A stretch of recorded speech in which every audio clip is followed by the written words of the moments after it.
Okay, now it's time to move this paddle. So when we left last episode, we checked off is kinematic. We got the kinematic squared away so it didn't fall out down. Actually, since kinematic, I said the physics engine's not going to move it. I can uncheck all of these now.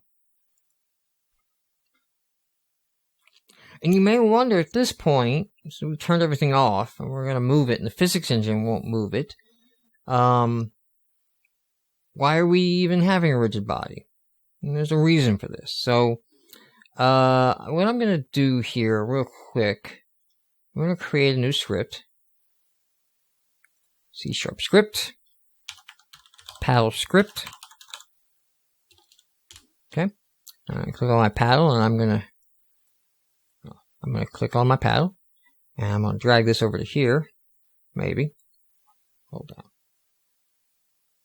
There we go. Add component, paddle script. Go check this out in the editor. All right. Let's get down to our void fixed update. Now, we could, like the ball script, just to show this here, I'm going to do this all in line. So I could get my rigid body. Yes, this is not the right way to do it. I should be doing it exactly as we did over here. But for this demo, because it's all going to get erased here in a second. Just want to completely show something here. Because this could be a bug that you have or a problem that you have in the game. And this will help you sort of see what's going on with that is kinematic check.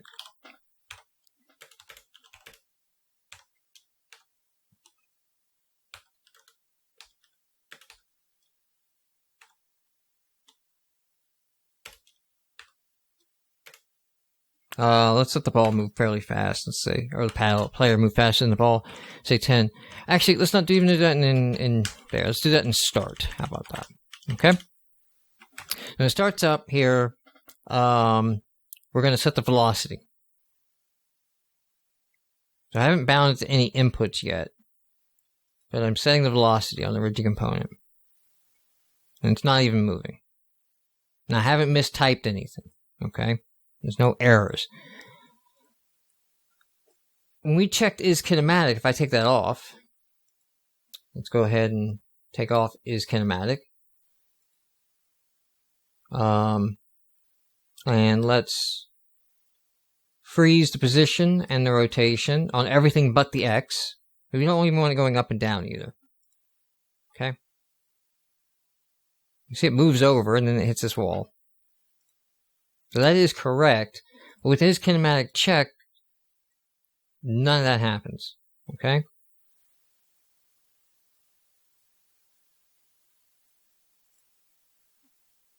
All right, his kinematic, none of that's important.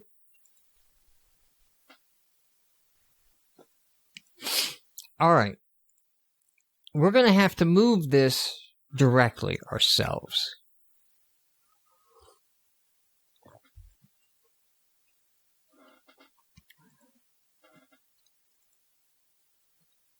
Let's get rid of all this.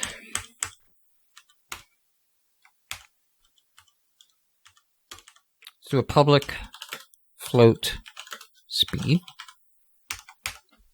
And let's hop over to Unity. And let that update. There we go. Let's give it 12. Fairly fast.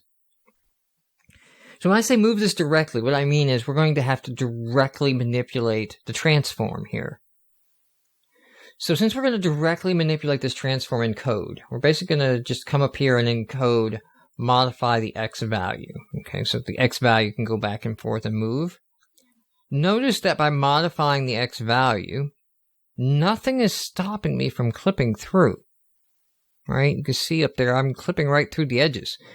And that's because the physics engine can't move the object. So when the collision happens, the physics engine can't do anything to stop it. Right? So that's a problem, right? That is a problem. So what we're going to have to do is public float limit. Okay. And we're going to have to use a value here. And I'm just going to do one. We could do maximum limit and minimum limit.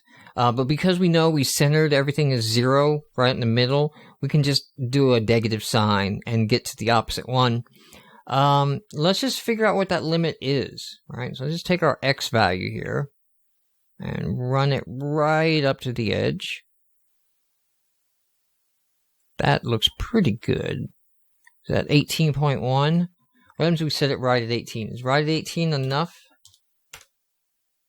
Looks like 18 is exactly enough, okay? So 18 looks like we're just coming to rest on the edge, right? Again, that's one of the reasons we zoomed out so far and we set big units so we wouldn't get into like decimals or fractions and things like that. So we're going to set our limit to 18. All right? We don't want this to move by 18. And you may ask yourself, okay, if we're going to manipulate this directly, and it already has a collider like everything else does, right? Let's set this back to 0 to start. This has a collider like all the walls do. All right?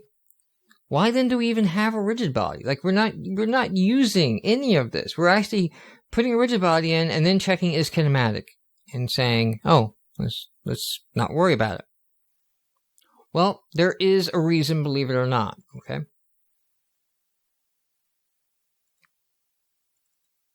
We are moving the object, okay? So a couple episodes ago, we talked about, the continuous, the dynamic, and in the Unity documentation, we looked at it, and they talked about static colliders. Well, what is a static collider?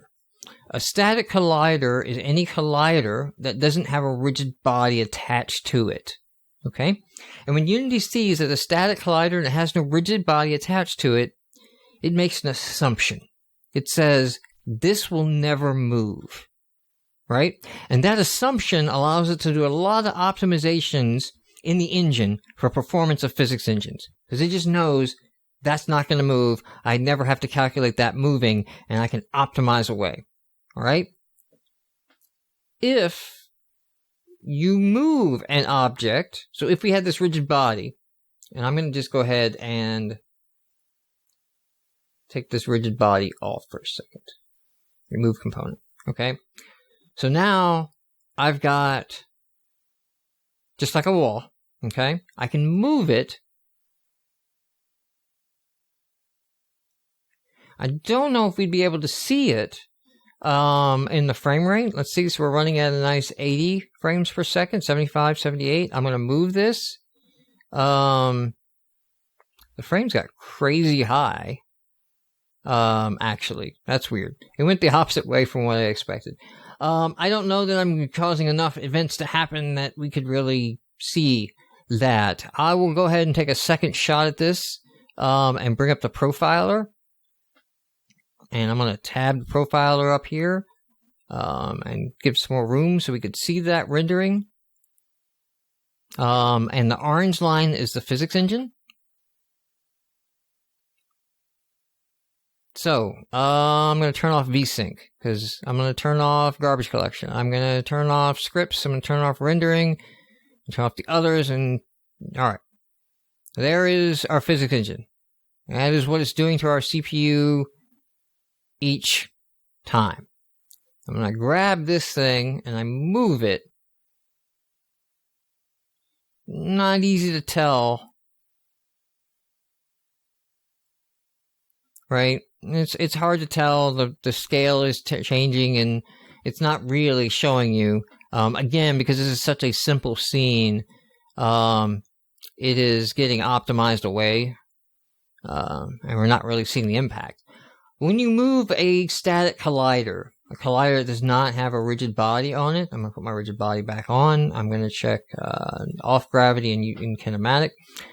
When you move that, you have to rebuild the entire scene. And I don't have a lot in the scene right now, but all the static colliders get rebuilt when you move any static collider, any collider that doesn't have a rigid body.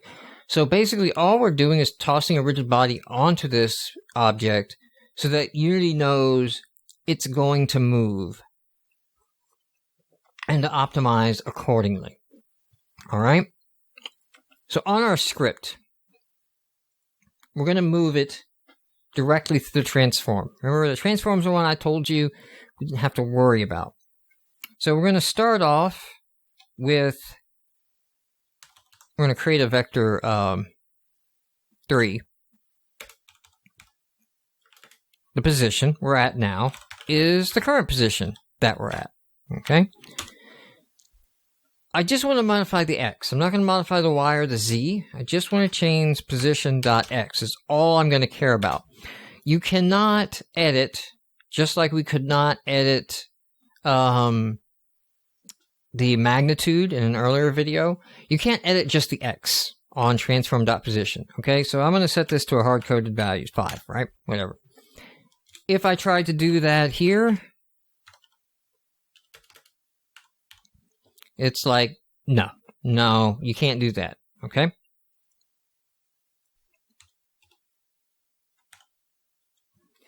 All right, now that I've got this X here, what we're going to do is we're going to set it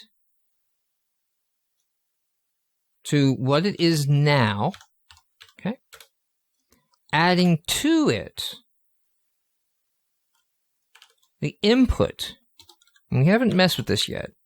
We're going to do an input get axis, horizontal, times the speed we want to move at, and also something else we haven't messed with yet.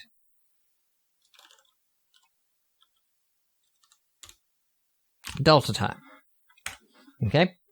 So when we were using the physics engine, we didn't have to care about the frame rate or how long it actually elapsed between frames. We could just say, move this at 5 and figure it out. We don't care.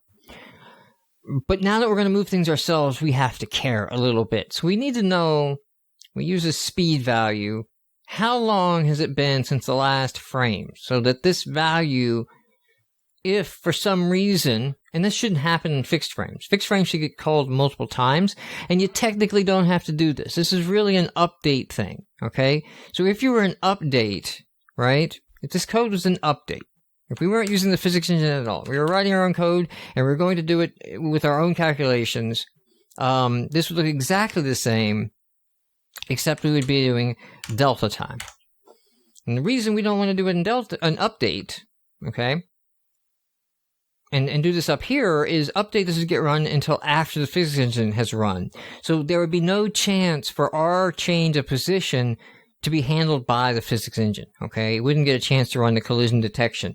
And since we're going to use the Unity physics engine, we're going to have to use some of its conventions in. All right?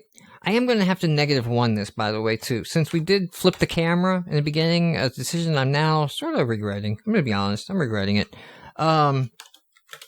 Go ahead and -1 F that. I'm going to have to flip a lot of things around that you probably would normally have to flip. I just wanted that thing to say front to match front, and yeah, lo and behold, that's messed everything up later in these videos, so don't do that maybe. Maybe not. Maybe it's a bad idea. So, position X, horizontal, we're going to move at fixed time. Alright, and this should be working to what we expect. We're going to move it back and forth. Not quite. Oh, I left off one thing. We assigned that to position, but we have to do now. I said we couldn't set the X, but we can set the whole thing. So that's what I left off. Right? So copy the current position, modify it, set it back.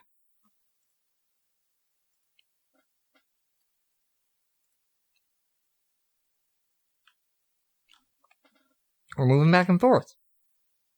We're moving slightly faster than the ball. And the 12 should be, because I'm multiplying it by that fixed time step, if I set it to 8 here, we should look like we move exactly at the speed of the ball. And it seems like maybe we're going a little bit faster, but we're close enough, right? Set that back to 12. Is 12 good enough? Yeah, we'll leave it at 12. We're not going to obsess on gameplay tweaks. We're just going to allow it to be adjusted.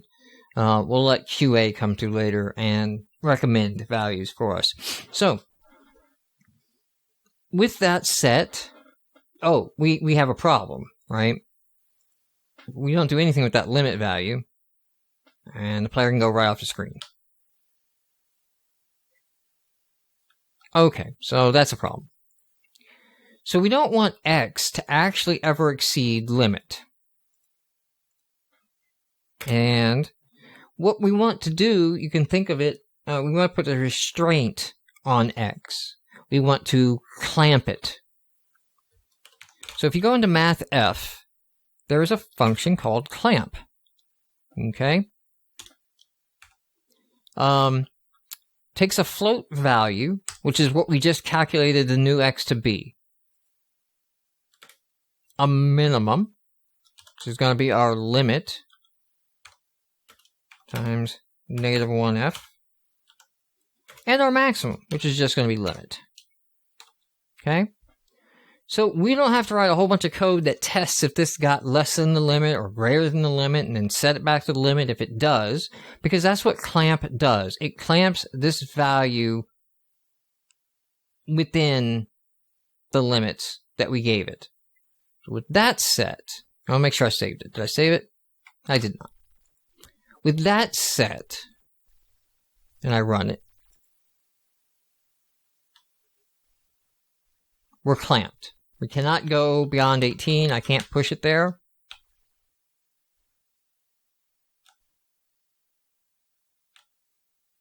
And we are moving quite nice. Now, we're in this sort of 45-degree trap with the game. Okay? All bounces are going to be 45 degrees because they're all 90-degree surfaces hitting at a 45-degree angle. No matter what we do, it's going to be a 45-degree angle. So with the last few minutes on this game, in this moment that we have here, I'm going to tweak this up a bit. Okay. So what we've got is this box collider on here. I think we hit edit collider. You can see when I hit edit collider, I get a couple of points, right? If I grab these points, I can sort of resize it a little bit. Okay. So let me go ahead and just remove that component. We don't want the box collider. Physics. We're going to do a mesh collider. Okay? And with this mesh collider, so the cube mesh. So that should be working just fine. Oh, you know what? I can't use the mesh collider. It's not going to let me edit it.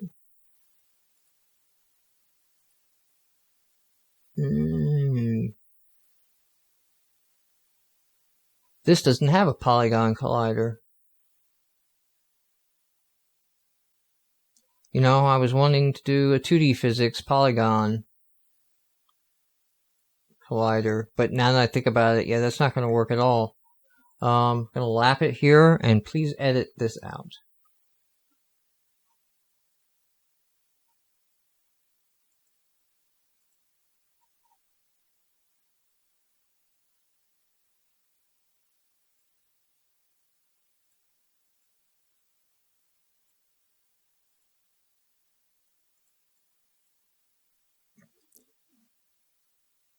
Okay, so with our box collider gone, I'm going to add some components. Create an empty. Create an empty.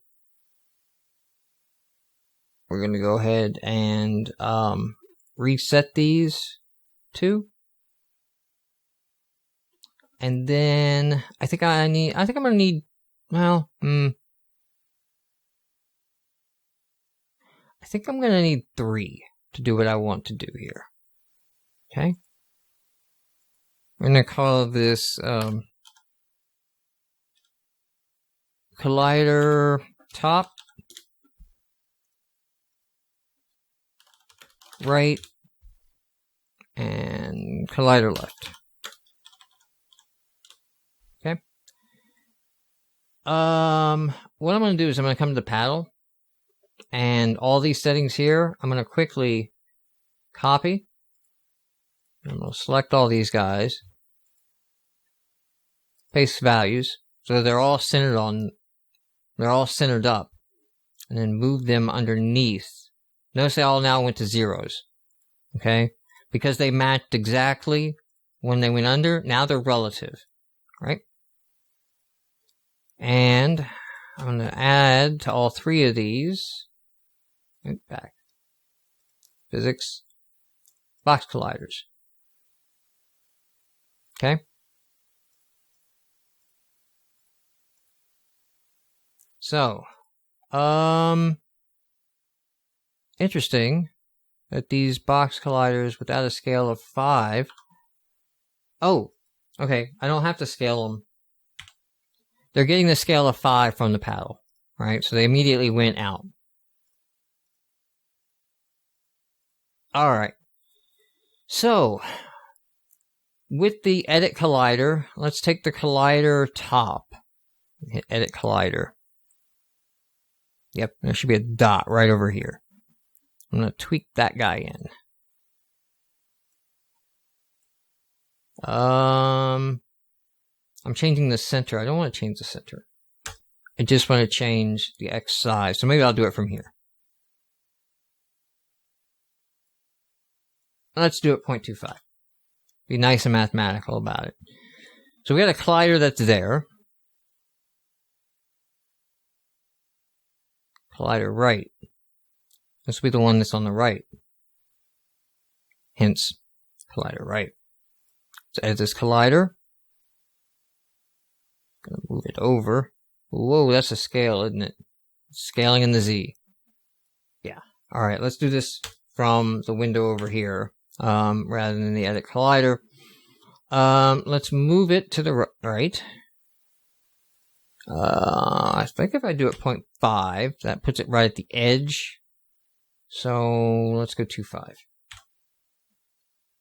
And the X scale, 0.5. That sort of tweaks it up.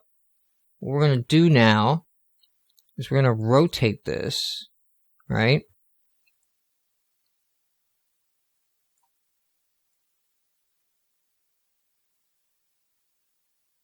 Oh, I grabbed it free. I didn't want to grab it free. I didn't want that to happen. I want to make sure I'm on the blue axis here. There we go. So I'm just sort of... Why? You've got... Okay, the scaling is a problem. I'm realizing that now. So, to get out of this problem right now, what I'm going to do is take these guys. Wait. If I... No, I'm in global. Okay. I'm going to take these guys out of... Alright. So top is set properly. What I'll do is I'll size them up outside of it. That way I don't have to worry about what I was just running into. So now the scaling's not applying and we're doing what I want. I'm going to create like an angle there. So, we got 13. Alright, let's just say it's a nice 14 degrees. And we're going to set the left at a nice negative 14 degrees. So that we're even. On the right, let's see. We have scaled the collider down a bit. It copied the 5s though. Let's put them back to 1. Let's do to 1 to 1. No, let's keep the 5. Let's undo that. We wanna keep the size. I think it's gonna be easier there. So what we need to do is make this negative 0.25. What was the, oh, we gotta flip these values. You know what? Let's just do this. Copy component. Go to left. Paste component values. And flip the signs.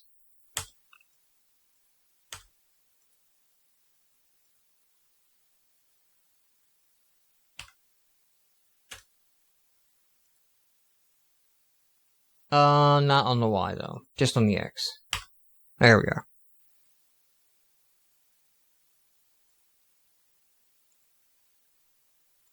And then it's 0.5 and negative.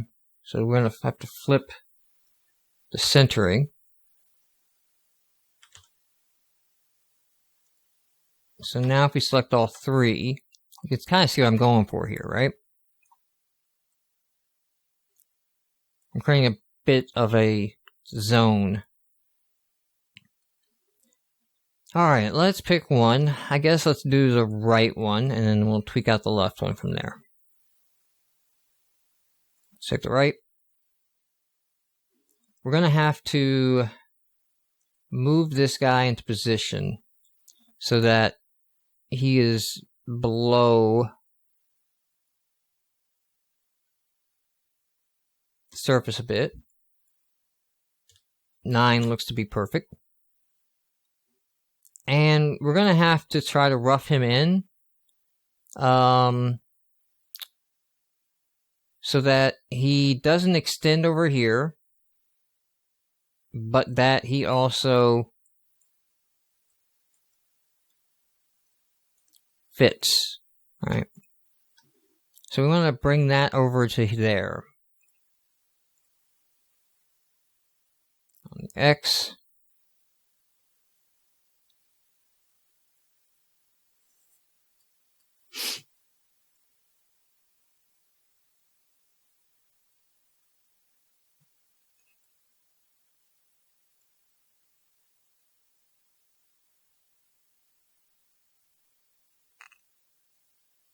So I think 0.35.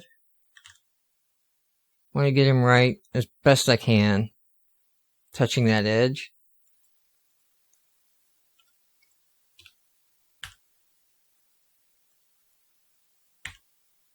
It's a little too far.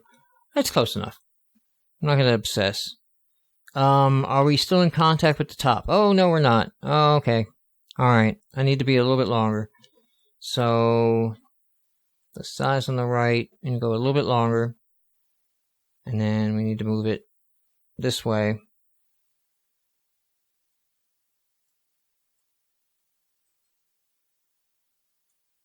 Alright, how are we doing in relation to the top now? Not loving it. I'll admit that. Let's see. We're gonna shrink it. Let's go with 0.4. We're gonna move it.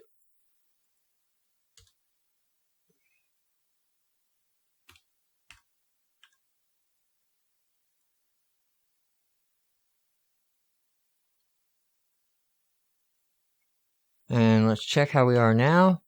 Okay, that I can live with. That I can live with. So I'm going to take this PAL right top now, and it has to go up. Just do this from the editor. It has to go up. We don't want it exceeding. We just want it on the edge. I click my orthographic to isometric mode here.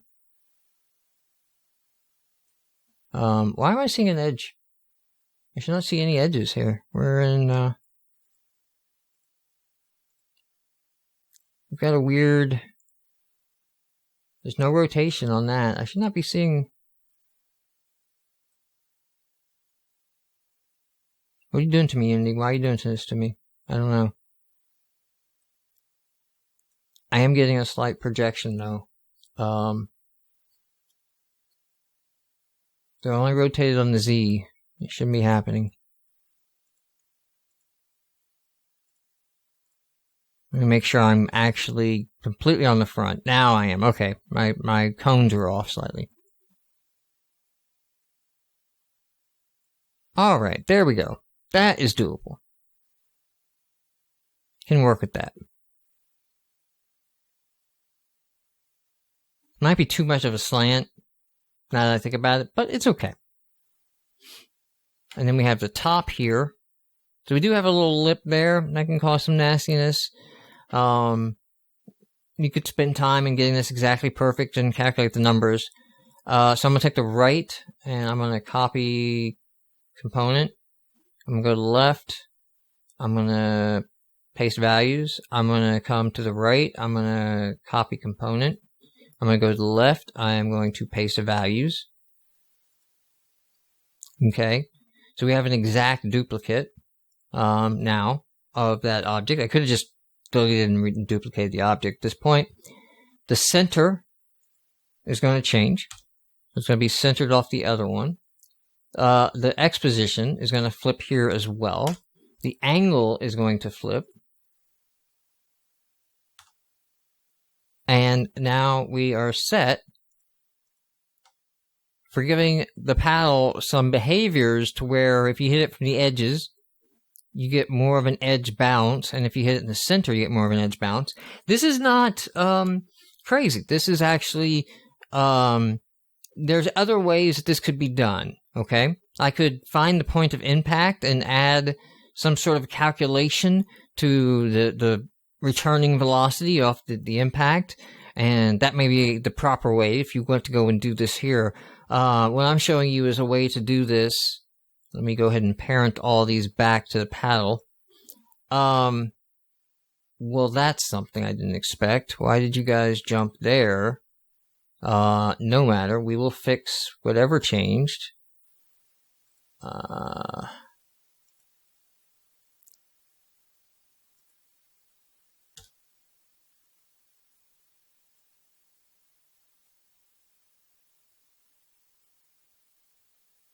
-3, I think. Looks good. 0.3? Yes, it was. So I'm giving you sort of, I took the collider off of this object, and put them onto child objects. Yeah, there's a little bit more off. On that. It's extending beyond the paddle now, so that scaling of the colliders didn't adjust correctly when we went in. I'll tweak it up a little bit more, but just so you can see here now, we can change the angle based on where we hit it, right? And that will give a play that's much more reminiscent. I can sort of like edge that up, right? Or I can take a direct hit with the center.